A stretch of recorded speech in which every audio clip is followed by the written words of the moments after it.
stuff. But I really, really want to present Jillian or Jill Robinson, my incredible production stage manager, for the Digital Restoration Series. Yes, Jessie, we clap for Jill. We're so happy to have her join us today. Jill's a Canadian theater artist. She's everything. She's actor, director, dramaturg. She's my stage manager and production manager.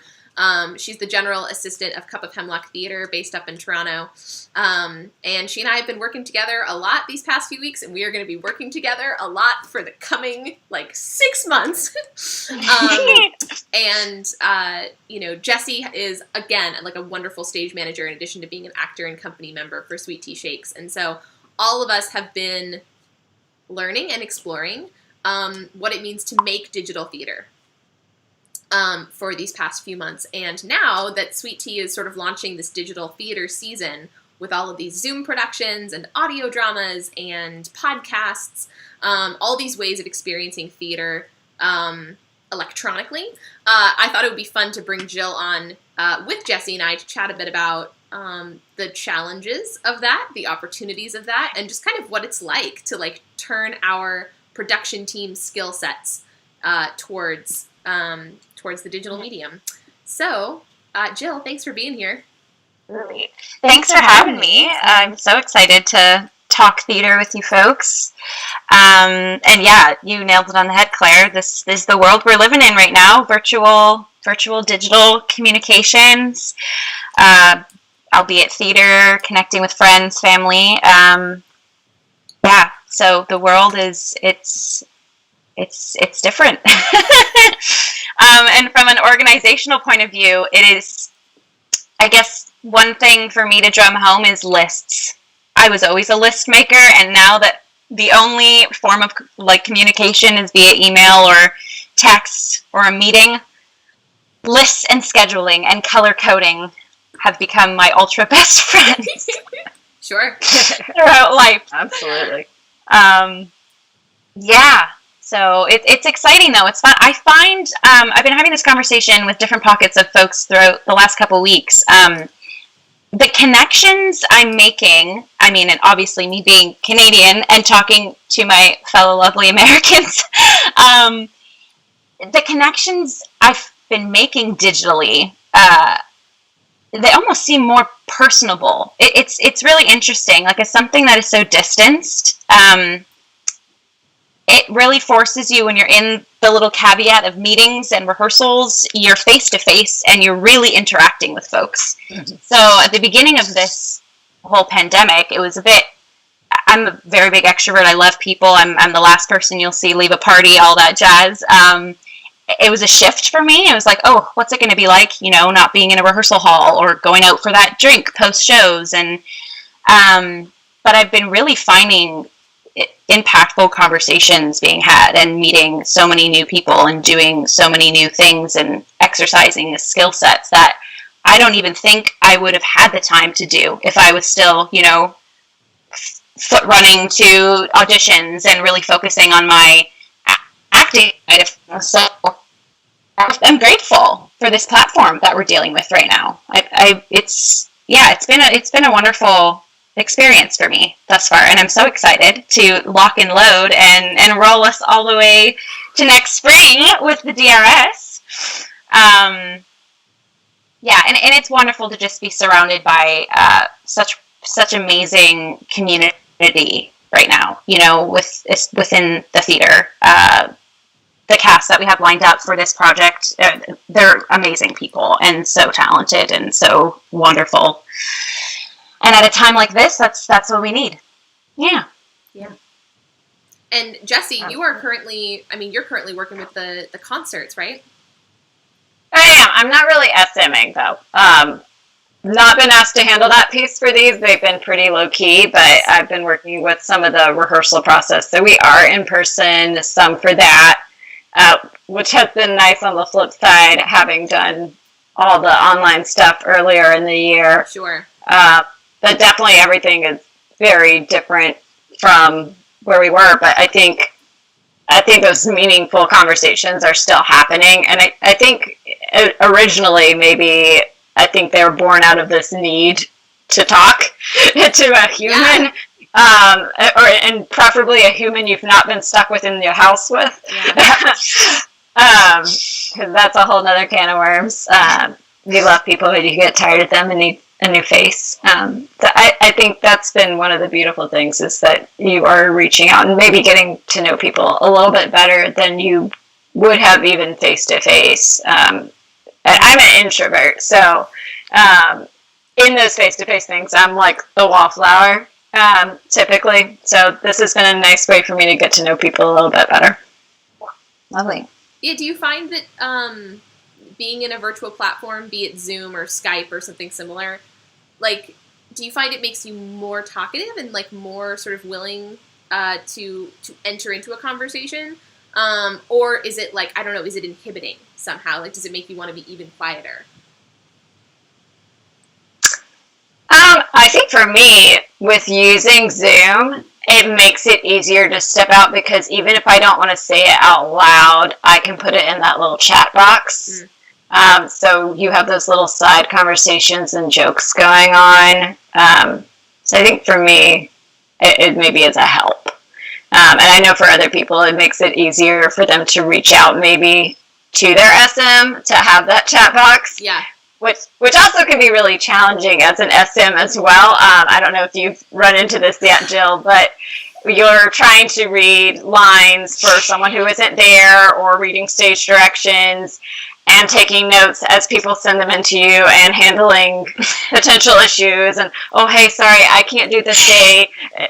It's a lot of juggling, whereas normally you maybe are only getting that from the director at one time. I will be honest, I feel like an octopus sometimes. Yeah. A wonderfully charged, empowered octopus, but yes. For me, it's interesting, especially using Zoom and Skype video, any video platform, for theater right now, and the position of me in this instance of SM.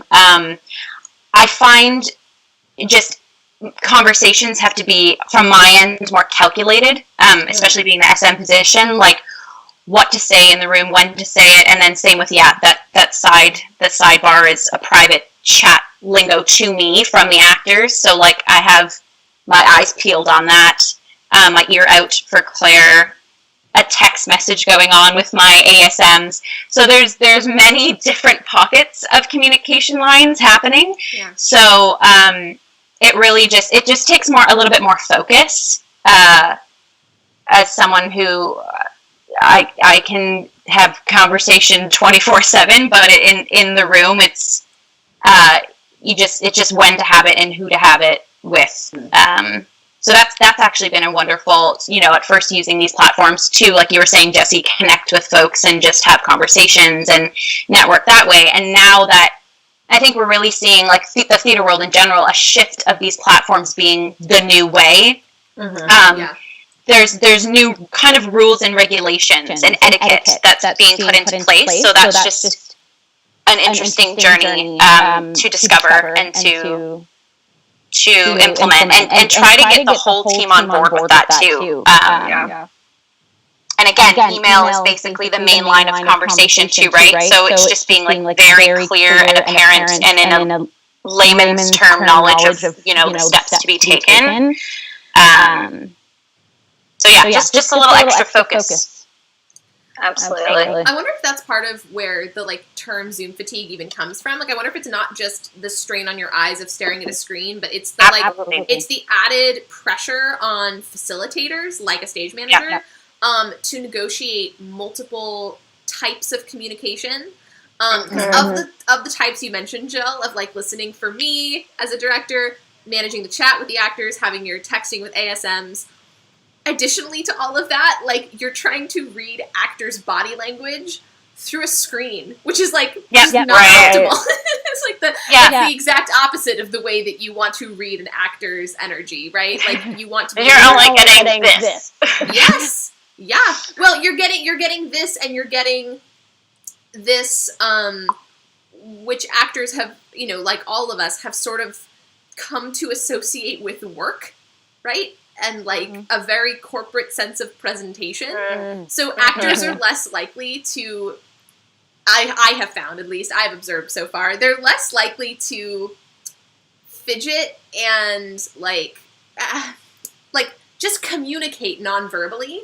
I think it's because they're afraid of drawing too much attention to themselves in a format that feels so corporate. Like, this is the format you expect for, like, you know, an international board meeting for a bank, right? Like, this isn't the format that, like, you expect when you're in a rehearsal room and you're sweaty and you're wearing, you know, grubby clothes and you're stretching. Like, the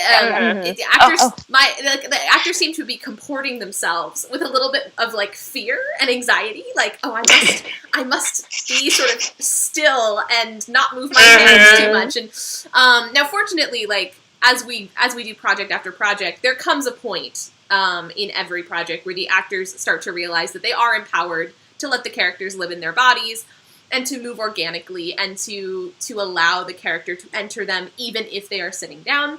And if they don't get there on their own, they see other actors do it and they pick it up. So it's, you know, it's not an insurmountable association, this Zoom platform with, like, professionalism, or like I'm talking old school, like, white collar professionalism. But I think that it's harder to read them then. Like, it's harder to know what they're thinking and what they want if they're sitting there, like, very sort of still and silent and relaxed. And the impulses spectacled. Yes, and I feel like I've developed this sixth sense for for nods, right? For, like, for eye affirmation, or you know, expressions of confusion, but they don't want to, like, speak out and say that they're confused. And so that's another form of communication that just is, like, 10 times harder in this format is reading people's energies. And I mean, that has all of its own complications for actually acting, but I think for those of us in the leadership position, this is not probably wholly different from what teachers are experiencing, right? Of how do you connect with students, and how do you read them, and how do you read what they need through a screen. Absolutely. So Jill is currently stage managing The Rover, which is an audio drama. Yeah. So do I. We're deep in rehearsals for that. We actually have rehearsal right after this. And we have a wonderful cast of 16 people, which is a little bananas, but it's also awesome. And it's going to be an audio drama that will be podcasted. You'll be able to listen act by act at the sweetteashakespearehours.com, but we will also be doing a live Zoom performance on November 7th that people will be able to buy tickets to and come and watch the actors perform it live with their masquerade masks et al. So Jill, what's been, like, I don't know, one of the hardest things or one of your biggest challenges stage managing this project, specifically in this digital format? To be honest, I'm so far, I think I'm also acting. I have a role in this one as well. And that's been like, I think the biggest wrench. And by what I mean by biggest wrench, not like a full-on wrench, because it is very doable, but it's like you're wearing two caps at once when I'm, like, called to act and stage manage.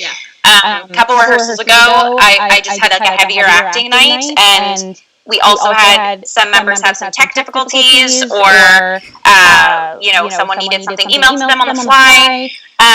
So it was fine, but it was very much like, oh, whoa, okay. There's, like, a fourth of my brain that is, like, delegating to my ASMs as I am implementing and living in this character's body. This is a cool experience.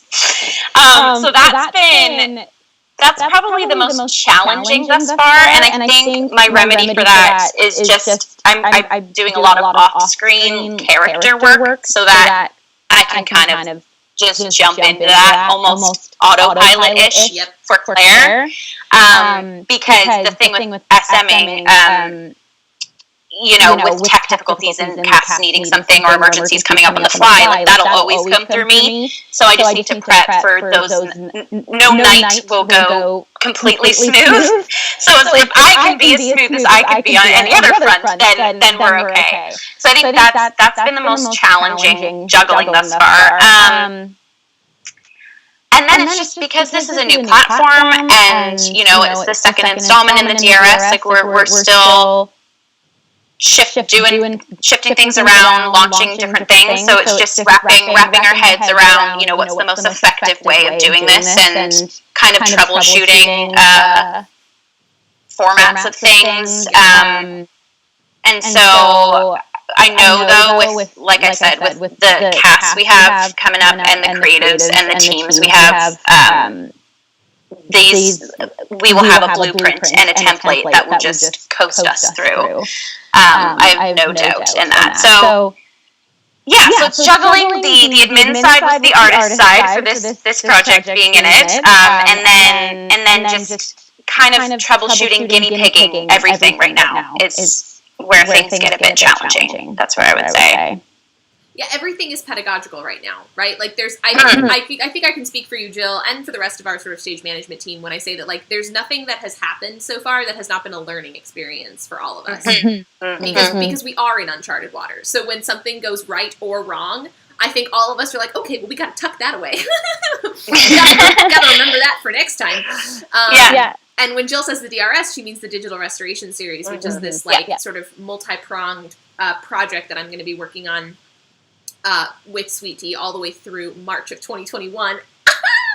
That includes audio dramas and sort of Zoom recorded table reads of plays that are just one-shots, like no rehearsal one-shots where all the actors just roll up and we read it and whatever happens, happens. And then also podcasts with artists and scholars who specialize in the restoration about like, what do these plays have to do with Shakespeare? How are the restorationists interpreting Shakespeare? And what can we sort of learn from them about rejigging the classics coming out of an age of theaterlessness in the world, right?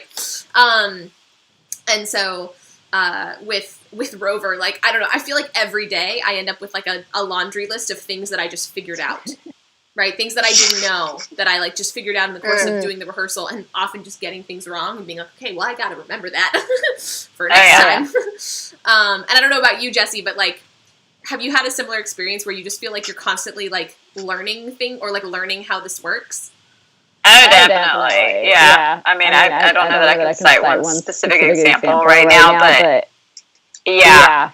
It's a whole new ball game because I'm not very technologically savvy, I would say. And I've had to become so, or at least to an extent, at least on my toes. Just learning how to operate Zoom, learning that Zoom tracks your transcripts for better or for worse. Those are fun things. And you just learning how to deal with people and an anxious world as well as its own special challenge there. But I think it's an important role. Mm-hmm. Our mantra in the rehearsal room is like, be gentle with yourselves and be gentle with each other. Like, I'm trying to constantly remind actors of that, because this is like arguably one of the hardest times in the world to be a human, especially an American. Right? Yes. And there are gradations of how hard it is, right? We're all pretty privileged here in this little trio, but on a cosmic, like, meta level, like, we all have to be gentle with ourselves independently of our work, independently of our theater, because, as you say, Jessie, like, this is an anxious time, and I think even people who are not generally anxious are feeling the anxiety in a whole new way right now.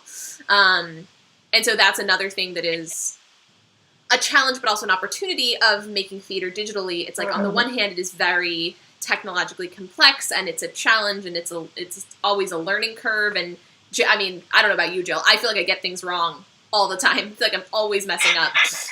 But also, like, it is really lovely to enter even a Zoom room, even a virtual space, where everyone is there to tell a story and to affirm each other and to be kind to each other.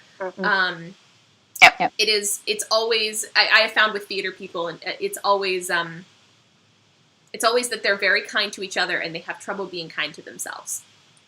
And so Jill and I have been trying to exhort all of the actors that enter our space, right? Like, be kind to yourselves too. That's important. I even have a personal mantra that's again been creeping in since a couple weeks ago too. I feel like I'm entering this like new phase of the pandemic. I don't know about you folks, but I've been like having stages of realizations and habitual changes. Sure. So the last couple weeks, I've been entering a new phase, I guess. And this mantra that I've had since theater school is always remember that you are a human before you are an artist. Because I think it is so easy to lose, like you're saying, Claire, like yourself and just like the idea of self-care and what makes you tick as a person can sometimes get muddied or blurred by the projects we do or, you know, the art that we make. And I think especially now more than ever with so many different facets of anxiety that is occurring in our world today, to just really remember to be human before you are an artist, before you are a worker in any field, before anything, like more than ever. Self-care is key, whatever that looks like, whatever shape or form that is for you, just do it. So, I love that. I think that's a wonderful way for us to go out. Yeah, everyone listening, be kind to yourself. Down your beverage and remember to be kind to yourselves. And those things probably go together. Jessie and Jill, thank you so much for joining me today. It was so great to see your faces. Thanks for having me. Thank you. Bye, everybody. Stay safe, everyone. Bye.